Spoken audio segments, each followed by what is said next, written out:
lighting up our spirits here this holiday season. By the way, mid-December now. We are getting close. The countdown is on. We literally just got our Christmas tree yesterday. Okay. Not decorated it yet. We haven't decorated either, yes. Just slow to roll, you know? Yes. But hey, I'm going to maybe extend it past New Year's. Just okay, the New Year tree. I may do Sure. that, yeah. The winter tree. The winter tree, exactly. Got it. Why not?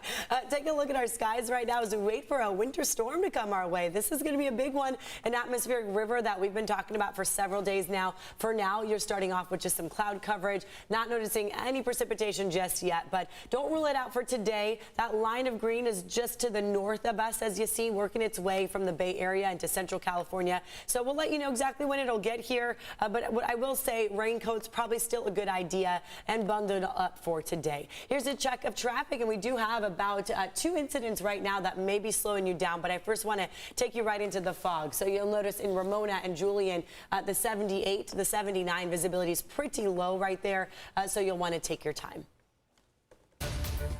We're following breaking news and learning more about an officer-involved shooting at the San Ysidro port of entry overnight. News 8's Dana Marie McNichol is joining us live in San Ysidro with the very latest. What can you tell us, Dana Marie? Well, we're learning from U.S. Customs and Border Protection this morning that the incident they described was an officer-involved shooting. Now, it happened last night around 9:30 p.m. We're being told that initial reports indicate no injuries in this officer-involved shooting. Now, investigative personnel, including the San Diego Police Department, are on scene at this time, and more information, of course, will be shared as the morning progresses. Now, it's expected that the investigation is ongoing overnight, and multiple vehicle lanes will remain closed on the east side of the port of entry. Now, U.S. Customs and Border Protection are saying for travelers to check the border wait times right now. I just did. The current wait is 140 minutes.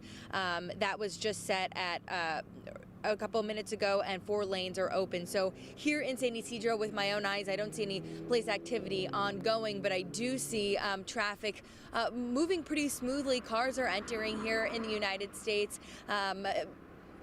Looks like a couple of lanes are open, but of course on the other side it could be a completely different scene. But what we're hearing again this morning is that this officer-involved shooting have reported no injuries, and we'll be updating you with any information we hear as the morning progresses. Live in San Ysidro, I'll send it back to you. All right, Dana Marie, we'll check back with you soon. Thank you for that.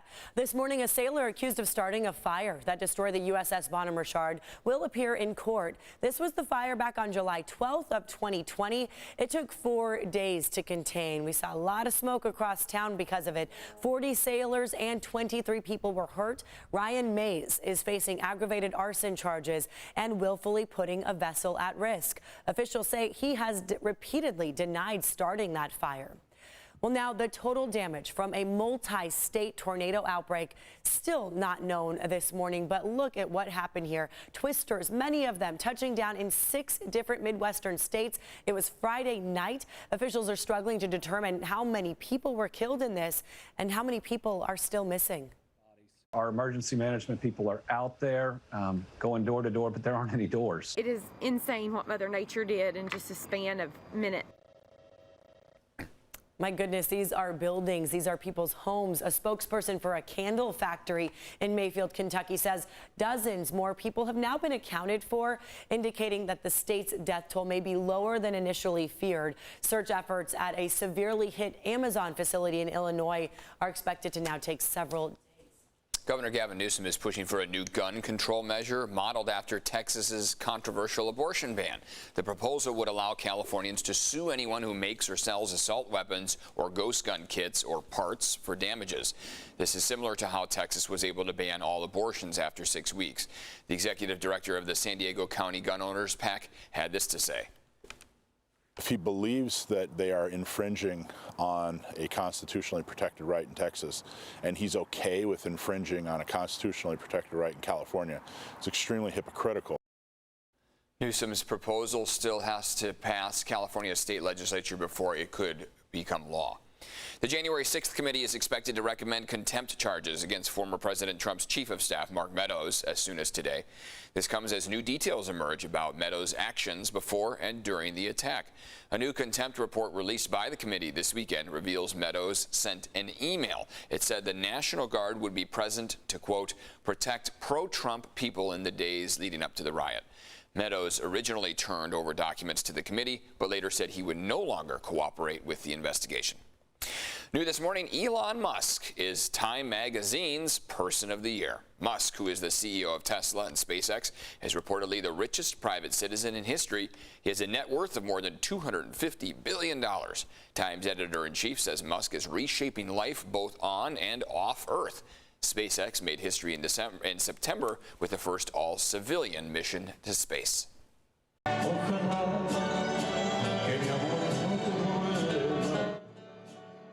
Oh, that voice transcending generations. This morning, we are remembering Mexican music great Vicente Fernandez. He passed away over the weekend at the age of 81. And News 8's Chris Grove is live with reaction, including many San Diegans feeling very sad about this and then getting out there and playing his music and letting his legacy live on here. It's definitely a sad day, especially in the wake of this passing, but a lot of love still being spread, a lot of memories about the king of Mexican music. His fans, very clearly, based on the outpouring of just support that we're seeing, will dearly miss him. Claro que sí, porque realmente su música es muy popular. He says his music was popular, and of course I was inspired by him. The beginning is when he started, getting the first hit. Well, we're all mourning, we're grieving, we're celebrating in our own way, and just celebrating, the iconic legends, the life he lived, and, celebrating our rey.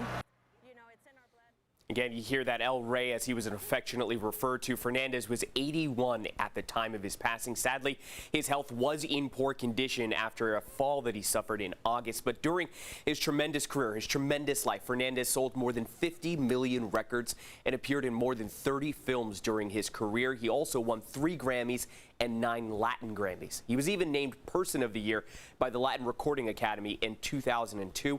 His name is on the Hollywood Walk of Fame.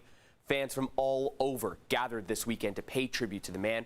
While he said goodbye to the stage officially in 2016, just a little bit of trivia here. In 2012, he made a stop here in San Diego County at what was then Cricket Wireless Amphitheater for his farewell tour. And now we are saying farewell again to such a tremendous artist and such a tremendous person who touched so many lives. Eric and Neto. That voice will be missed, but certainly his legacy lives on, and people not stopping the celebrations of his life here today, that's for sure. Thanks, Chris. Well, police are investigating after shots were fired during a gathering to honor Vicente Fernandez in Hollywood.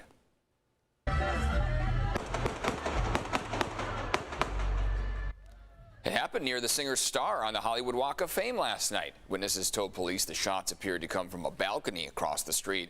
Officers later arrested a man who allegedly lived in that building. No one was hurt. No motive has been released. Let's check in with Netta on when that rain will be coming here to San Diego. The rain, it's working its way south, but right now it is dumping over Northern California. So it's slow to get here today.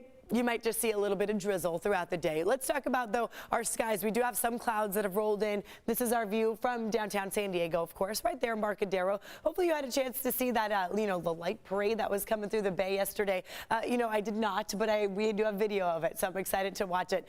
Looking at our San Miguel view, you can see also those clouds that have rolled over across much of the South Bay at this hour. And, all of that's ahead of the rain that's coming through. So for now, you'll notice just kind of cloudy conditions, maybe a little drizzle coming in, but the bulk of the moisture would be right here. Here's that atmospheric river, and then here's the area of low pressure and that cold air behind it, and that will combine, and then it'll bring us 1 to 2 inches of rain here by tomorrow. So it'll be a whole different scene tomorrow morning at this time. For now, we're looking at, just through about the lunch hour, that light drizzle, very scattered as you see, a few pockets here and there of a few raindrops. Let's take you now to 5 a.m. tomorrow morning. So just as our newscast is beginning, we're going to start to see heavier heavier bands coming right through North County as it will start, of course, to the north, work its way further south. Through 9, 10 o'clock, it'll get heavier. Here we are looking at 12 to 1 p.m. That'll be a time when really heavy downpours will be coming through. I mean, sweeping through much of San Diego. There's no town that'll be excluded from this. It's going to affect all of us. By about 5:30, heavy bands in the East County, and then it starts to get cold enough that the rain will turn to snow by 9, 10 o'clock tomorrow night. So early Wednesday morning, we're looking at that chance for some snow flurries to continue coming through. Wednesday morning, I'm excited to see what our mountains will be looking like. 5,000 feet and above, that will be how low the snow levels drop, which is pretty low for our mountains. That will impact some of our mountains. So looking at our rainfall accumulation, we have 1 to 2 inches possible for places like Del Mar, but Fallbrook looking like you're going to be the winner with this one. Since it does start to the north, it'll just hover there for a while. Right now, what we're waking up to, again, cloudy skies in some areas, visibility starting to improve in Ramona, 53 degrees for downtown San Diego. So I'll talk more about your afternoon highs, what the storm system will do to our temperatures coming up here in your full forecast. And in check of traffic and let you know what's happening when you're heading out right now. I will say, you know, some areas, pockets of fog, road weather index, that's why it's yellow right there through Ramona and Julian. But it looks like your visibility at least is starting to get a little better. This was a crash on the 15. I know this is pretty far north, but it may impact people who, you know, commute through Rainbow and into Temecula. It looks like just some residual slowing. They just cleared the scene on the 15 at Camino del Norte out of Rancho Bernardo. This one, though, still an incident in Lemon Grove at the 94 and the 125.